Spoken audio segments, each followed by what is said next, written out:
آپ نے حضرت عمر سے فرمایا عمر تیرے زمانے میں ایک شخص آئے گا، اس کا نام ہوگا اویس، اس کا قبیلہ ہوگا مراد، اس کی شاخ ہوگی کرن، اس کا رنگ ہوگا کالا، قد ہوگا درمیانہ، اور ایک سفید نشان اس کے جسم پر ہوگا۔ جب وہ آئے تو تم اس سے دعا کرانا، علی تو بھی کرانا، عمر تو بھی کرانا، اور میں قسم کھا کے کہتا ہوں کہ اویس جیسوں سے دنیا بھر جائے تو عمر و علی کے ایک بدن کے بال کے برابر نہیں، لیکن اس کے ذریعے سے ایک پیغام آگے پہنچانا تھا۔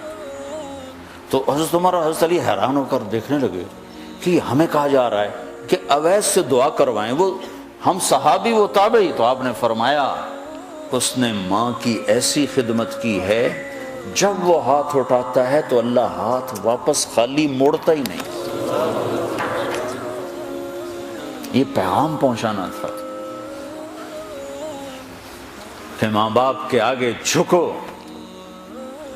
جس دیش میں آپ رہتے ہیں یہاں کام کی رفتار بہت تیز ہے، ماں باپ اگر موجود ہیں تو کم ہی کچھ نصیبوں والے ہیں جن کو کچھ اولاد کی خدمت ملتی ہے، ورنہ دیواروں کے ساتھ ہی زندگی گزر رہی ہوتی ہے۔ تو عمر رضی اللہ عنہ جب خلیفہ بنے تو ہر سال حج کرتے تھے، ہر سال ان کو ڈھونڈواتے۔ اب مجھے یہ نہیں پتا درمیان کے کوئی سال ہوں گے کہ ایک سال آپ نے حج پر سارے حاجی اکٹھے کر لیے، ایسے اپنے سامنے کا کھڑے ہو جاؤ بھائی، سب کھڑے کر لیے، کہنے لگے بیٹھ جاؤ سارے یمن والے کھڑے رہو، تو سارے بیٹھ گئے، یمنی کھڑے رہے، کہ سارے یمن والے بیٹھ جاؤ، قبیلہ مراد والے کھڑے رہو، تو سارے یمنی بیٹھ گئے، مراد والے کھڑے رہے۔ اس سال میں یمن گیا جماعت میں تو اویس کرنی کے گاؤں گیا، ان کی جگہ پیدا ہوئے، جو ان کا قبیلے کے لوگوں سے ملا، اس علاقے سے گزرا، دیکھا کہ اچھا یہاں وہ ہستی پیدا ہوئی تھی، خشک پہاڑ ہیں، بالکل خشک پہاڑ۔ پھر آپ نے کہا مراد والے بیٹھ جاؤ، قرن والے کھڑے رہو، تو صرف ایک آدمی باقی بچا۔ تو آپ نے اس سے پوچھا تم قرنی ہو؟ کہ جی ہاں۔ اویس کو جانتے ہو؟ کہ جانتا ہوں، میرا سگا بھتیجا ہے، میرے بھائی کا بیٹا، لیکن وہ تو تھوڑا پاگل سا ہے، آپ اس کا کیوں پوچھ رہے ہیں؟ تو عمر رضی اللہ تعالیٰ عنہ رونے لگے، کہا وہ نہیں، تو پاگل نظر آتا ہے۔ پھر آپ نے پوچھا کدھر ہے؟ آیا ہوا ہے، حج میں ہے؟ کہ جی ہے۔ کدھر ہے؟ کہ جو اونٹ چرانے نکلا تھا عرفات کی طرف۔ تو حضرت عمر نے حضرت علی کو ساتھ لیا اور دوڑ لگائی اور پہنچے عرفات کی طرف، تو دیکھا تو ایک آدمی ایک کیکر کے درخت کے نیچے نفل پڑھ رہا اور اونٹ اس کے چاروں طرف چل رہے۔ تو یہ دونوں حضرات بیٹھ گئے، تو انہوں نے اویس نے محسوس کیا کچھ آ گئے لوگ، تو انہوں نے نماز مختصر کر دی، سلام پھیرا۔ تو حضرت عمر نے پوچھا کون ہو بھائی؟ کہا جی مزدور ہوں۔ کہا تیرا نام کیا ہے؟ کہا جی اللہ کا بندہ۔ کہا بھائی ہم سارے کے بندے ہیں، میں پوچھ رہا ہوں جو نام تیری ماں نے تیرا رکھا وہ کیا ہے؟ تو وہ تو پہچانتا نہیں تھا کہ عمر کون ہے، علی کون ہے، وہ تو پہلی دفعہ حج پہ آیا تھا۔ وہ کہنے لگا تم کون ہو میرا انٹرویو کرنے والے؟ انٹرویو تو میں اپنی طرف سے کہہ رہا ہوں۔ میں کہا تم کون ہو میرا پوچھنے والے؟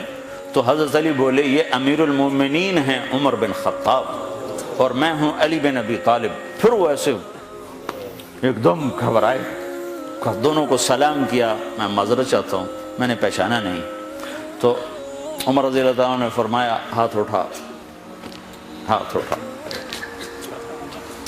برمنگھم والوں کو پیغام پہنچے کہ ماں کی خدمت کیسے کی جاتی، کہ عمر جیسا ہاتھ اٹھوا رہا ہے، علی جیسا، علی جیسا۔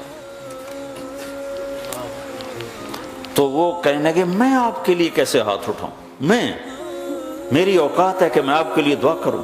کہاں، ہمیں ہمارے نبی کا حکم تھا کہ اویس آئے تو اس سے دعا کروانی ہے، کہ جب وہ ہاتھ اٹھاتا ہے تو وہ ہاتھ خالی نہیں آتے۔ کس وجہ سے؟ تہجد، جہاد، تبلیغ، ذکر، تلاوت، تسبیح، حج، عمرے، نمازیں، روزے، ذکر، تلاوت۔ کس وجہ سے؟ نہیں، ان میں سے ایک وجہ بھی نہیں، ماں کی خدمت کی وجہ سے۔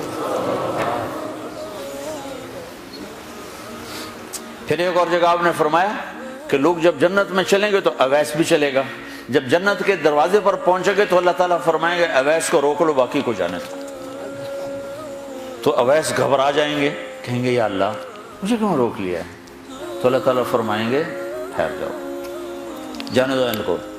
ہاں بھائی، اب یہ سامنے جہنم کے لوگ کھڑے ہوئے ہیں، تو شفاعت کر، تیری تو فعل لاکھوں انسانوں کو جنت میں ڈالو، تجھے اس لیے روکا ہے کہ تو شفاعت کر، جدھر تیری انگلی اٹھتی جائے گی ان کے لیے جنت لکھتی چلی جائے گی، ان کے لیے جنت لکھتا چلا جاؤں گا، جدھر جدھر تو انگلی اٹھائے۔ صرف پونڈ ہی سب کچھ نہیں، مائیں بھی بہت کچھ ہے، صرف پونڈ ہی سب کچھ نہیں ہے، باپ بہت کچھ ہے۔